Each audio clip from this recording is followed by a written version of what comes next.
Мына кече күнү Баткенге президентибиз Садыр Нуркожоевич да барып келди. Ошол жерден биз көрүп калдык соцсеттерден. Бир-эки ушу үйлөрдүн тапшырып атканын көрүп калдык да. Негизинен Баткен Лейлекте канча үй бүттү бүгүн? Сиз чатыры бүттү, дубалы бүттү деп эле айтып кеттиңиз. Канча үй бүттү негизи жалпысынан? Бүгүнкү күндө эки область боюнча 2 үй бүттү, бирок документациясы, эксплуатация вот бүт элек. А так жумуштар аяктап, ошол 2 үй болгону.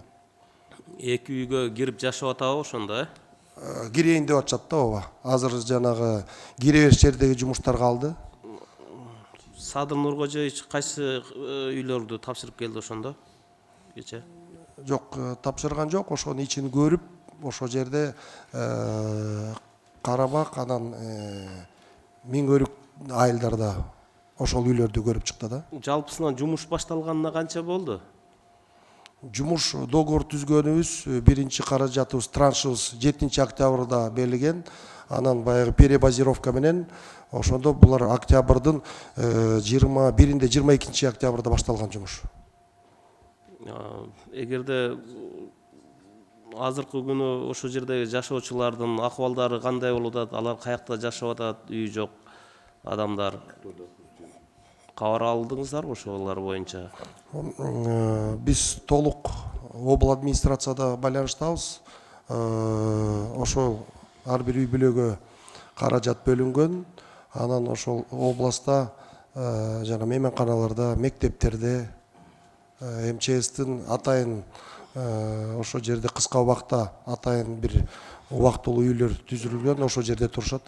Эң башкы маселе үйлөрдү тездетип бериңиздер.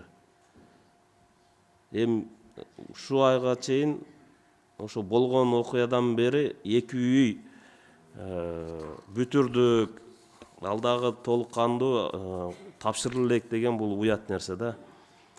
Кышка чейин биздин үйү жок жарандарыбыз баары үй менен камсыз болот дегенбиз, бирок тилекке каршы андай болбой атат.